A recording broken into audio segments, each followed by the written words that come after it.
Gen Z dating is in hell. Video by iCloud9. Now, there's a lot of ways you can take this, you feel me? Let's see what he means. Let's see what he means by this. You know what I'm saying? Let me take off these glasses. Hold on. I don't want y'all seeing stuff in the reflection. So, but let's see what he means by this. The dating pool is in hell. Let's see, bro. Gen Z dating is like Saucy Santana in front of Diddy. You know, everybody thinks there's such a big reason or that was a crazy way to open this. I'm not gonna repeat what you said, but that was a crazy way to open this. Hold on. problem for this. When in all reality, it's really just you. You and me and all of us are the reason why dating is fried. There's only really 10 reasons on why you're like that. Reason number 1, you're shallow. Let's face it, everybody has had that person that was really cool, really nice and caring, that you knew would be perfect in a relationship. In all reality, the only reason why you didn't give them a chance is because they're chopped. But at the same time, I can't blame you because we all do the same thing. Like imagine what your would think. Imagine what your family would think. Imagine bringing your... All right. I'm gonna be real. You feel me? I'm gonna be real. But why? I don't know, bro. I was gonna say, like, why do we care so much about how the bros feel about whoever we're with? Like, if they think she's chopped or not. Like, I don't know though. Like, obviously not to a crazy extent, but I feel like it's still some things they're like, I don't know though. Girl to the cookout, and all of your uncles look at her and don't say a damn thing. And let's be real, nobody wants to go through that. So yeah, we're all just like, you just don't like. But if she looks good to you, that should be all that matters, though. But for some reason, like, it's not. It just isn't. That's crazy. It's gonna stay shallow. But at the same time, you could be missing out on your wifey. Yeah. I'm not changing, though. You feel me? That's just what it is. You feel me? Number 2, your standards too high. Look, you can't expect your man to look like Chris Brown when you look like the fucking Jello thing from Hotel Transylvania. Vice versa. I remember I had this one friend named Brian, and I ain't gonna lie, Brian was lucky chopped. Like, think cuff and face card with Fortitude Dog body. I ain't gonna lie, brother was good. Despite this, bro had the highest standards I've That's a crazy build. Ever seen. Nigga would talk about if she don't look like Lotto, can cook, clean, got a big fat ass, sucks and fuck me, I'm not cuffing her. Like, come on, bro. Nigga talking about you need a big booty Latino when you're a big booty Latino your fucking self. Number 3, you're not playing in the right league. You're not that guy, pal. Trust me. You're not that guy. See, a lot of y'all are looking for a wife at a Halloween party. And despite how fat that ass looks in that That's facts. That is facts. And that's why a lot of guys, you feel me, that be their problem, but they don't realize that. You can't change somebody. That's why I be trying to tell folks. If Shawty is a goer, bruh, don't think you can change her to a saint. You know what I'm saying? She gotta reach that place on her own. You feel me? And even when she get to that place, that don't erase her past. You feel what I'm saying? So it's up to you. Hey man, I don't even hey. And vice versa, you feel me? For both genders. But yeah, man, that be the biggest thing. People expect to meet a girl, or not a girl, but people expect to meet. No, I'm saying not. I'm saying for both genders, not a girl, but for both genders, they expect to meet someone, a potential partner, and you know, have them be one type of way when you didn't meet that, when you didn't meet them in that environment. Like, why are you looking for a wife at a strip club? You know what I'm saying? Costume, brother, I promise you that is not a wife. I'm telling you right now, the best place to find a girl is a place that you frequently like going, i.e. bookstores, coffee shops, anime conventions, gay bars, hell, maybe you even like the zoo. What? One of the giraffes is on. Hey, I'm gonna go past that. You feel me?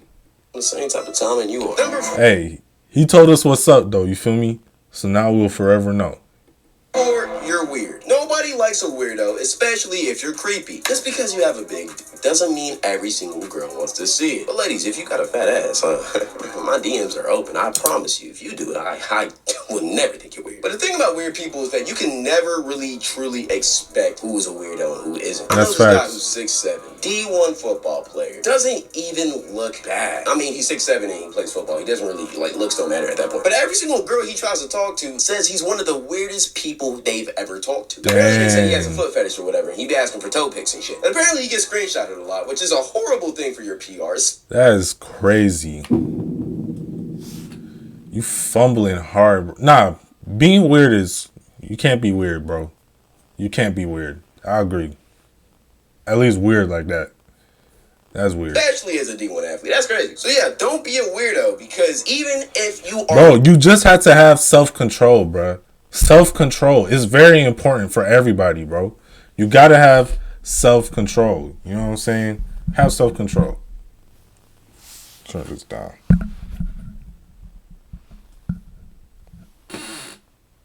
Yeah. Yeah, bro. You gotta have self-control. Gots to. Literally the perfect build in this modern era, you will still get curved. Just like if you're chopped. Number 5. Dabo, Cuffham, Yusuf, and Astro Dior. The 3 faces of being chopped. Damn. Which is old as shit. Being chopped is kind of like a curse, because it's almost impossible to fix this shit. And even if you still fix this shit, people still won't fuck with you. Like when you're chopped, you always have to try 10 times harder. And even then, it still may not be enough. I remember one time me and my boys were out at the fair, and we seen this group of girls, so we started mobbing together with them on some 4-man type shit. One of the people we were with was my boy from earlier, Brian, the one that was extremely chopped, but also had the crazy high standards. Yeah, that one. And apparently this night, he didn't like his assignment, which I ain't gonna lie, she kind of was like a 50 overall plate cleaner, fresh protector, Hall of Fame badge. I'm not gonna lie, I can't really blame bro. But at the same time, skill-based matchmaking. I'm just being honest. But the night continued on, and then suddenly the girl I was with pulled me to the side and told me she had to tell me something. Apparently her plate cleaner friend said that Brian was making her uncomfortable. Apparently bro was trying to talk to her, and she wasn't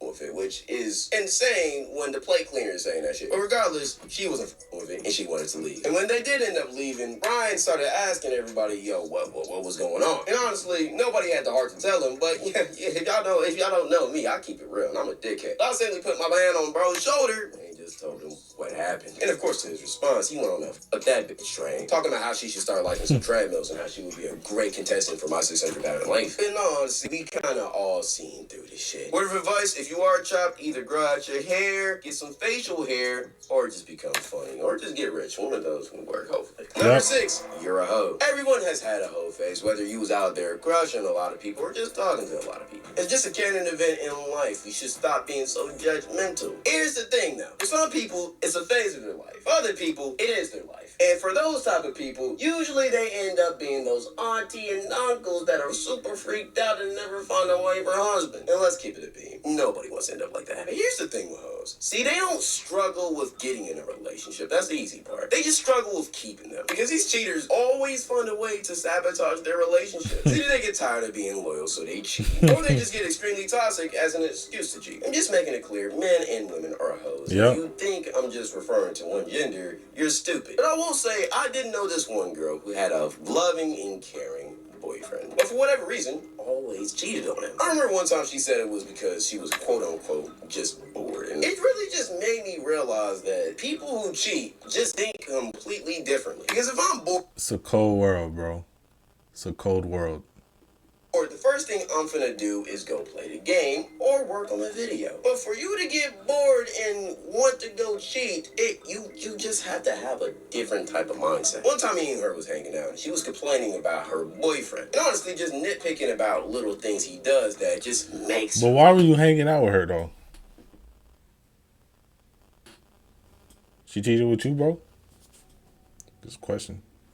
it just forces her to just cheat on him because he's such a monster, even though he does everything she asks for him. And that day I actually felt like just telling her the truth. And I told her, yo, you should probably just break up with him if you don't really like him that much. And you're obviously not staying loyal. And surprisingly, she actually agreed and said that she needs to lock in. And then she asked me if I wanted to go a second round. Number 7, don't know what you want. A lot of people simply just don't know what they want. I called it. Especially in relationships. You say you want to Layla Baptist until you have to have J Cinco pockets. I mean, pretty girls are expensive and draining. And a lot of y'all just don't got the wallet for that shit. A lot of y'all girls say y'all want to do Dennis, but I promise you. Well, matter of fact, I ain't got to promise you no more. You see how many baby mamas he got. I ain't gonna lie. If you want to be on the roster, you can. I'm one of dude's baby mamas too. I ain't want to say it, but I've been holding it in this whole time. I'm one of them too. People aren't who they seem. And a lot of times you think you want a certain thing, but you don't really want it because you're not prepared for the consequences of having it. You simply need to stop thinking with your dick and start thinking with your brain. And sometimes it's best to pass up on that 10 out of 10 that will make your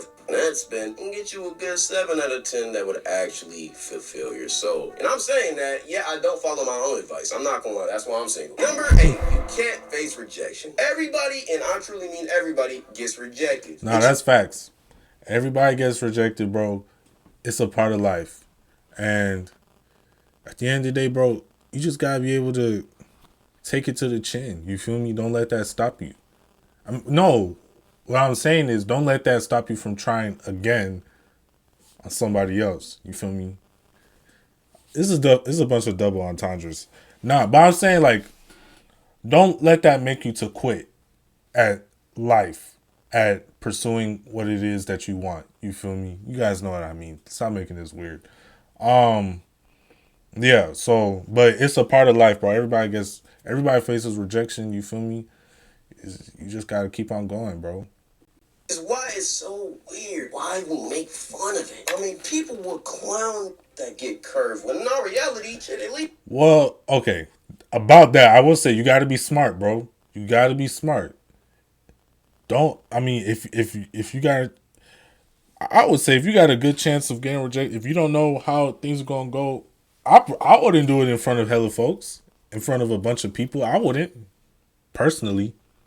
But maybe, you just gotta be smart about how you do things. Don't set yourself up for failure and then be surprised when everybody's laughing at you. Come on now, be smart. He tried. Not everybody's gonna like you, and that's simply okay. But not shooting your shot in the first place is a sin I can't accept. I know I'm telling a lot of stories in this video, but this one, I promise you, shit guy. One time me and the boys were out, and I seen this fine ass steak, and when I say thick, I'm a thick ass snow bunny. Like, oh my god, brother. Probably nigga is hell. Yeah, Dr. Martin's gonna have to get on paid leave for this one. This shit was crazy. I ain't gonna lie. So I pushed up on her and tried to introduce myself. But as soon as she seen me, she looked me up and down and just walked off without saying a word. That's crazy.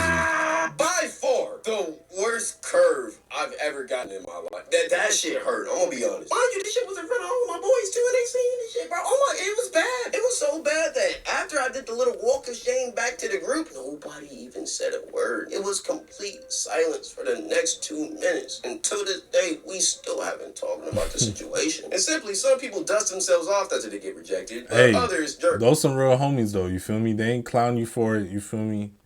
They just ignored it. They pretended that you guys pretended that it didn't happen.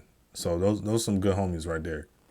Off after they get rejected. I'm gonna just be honest. Y'all know me. I ain't going on. Number 9, you're the problem. AKA, you're toxic. Okay, let's just be real here for like a minute. If you're toxic, you know you're toxic. Like, this shouldn't be a question like, yo, you're a gaslighting, love bombing manipulator. As soon as the honeymoon phase ends, your partner isn't gonna see that shit. But here's the thing with these toxic people. Like I said earlier, they usually gaslight themselves into thinking that they're really not toxic and everybody else is the problem. Even though they have 25 failed talking stages, 5 exes who have them blocked and hate their guts, and overall don't have any real friends, they still think everybody else is the problem. And honestly, until you realize that you're the problem, you're never gonna get in a relationship. But here's the thing. Most of the time, these type of people don't care. They like being toxic. It makes life fun. It makes everything exciting. They love the ups and downs. They don't want the consistency. Fuck that. That's boring. Why would I want a Michael B. Jordan when I can have an Offset? Hey, until you change that habit in your lifestyle, you will never find love. And just remember, the ones who always talk about how they're so great and amazing always be the most single. You got to see through the trap. I ain't going. But besides that, that's it. Follow the Twitch and live channel if you want to see more content daily. Follow the Instagram if you want to see more video ideas. And besides that, I appreciate y'all for watching. You know, I stay fly. You know, I love you. Sure, like. Oh shit. Hey man, shout out iCloud9. That was a great video. You feel me? Hope you guys enjoyed it. Those are you feel me, the challenges that Gen Z faces. So let me know which ones you guys relate to the most. Is your wallets broke? You feel me? Are you chopped? A lot of y'all are probably chopped. You feel me? I can't relate. But now, are your pockets empty? You know what I'm saying? Are you toxic? You know? Let me know. So, hope you guys enjoyed this video. Shout out to iCloud9 once again. You feel me? Make sure to subscribe to the channel, like this video, all that good stuff. Turn on post notifications. And it's your boy. We out, man. See y'all later.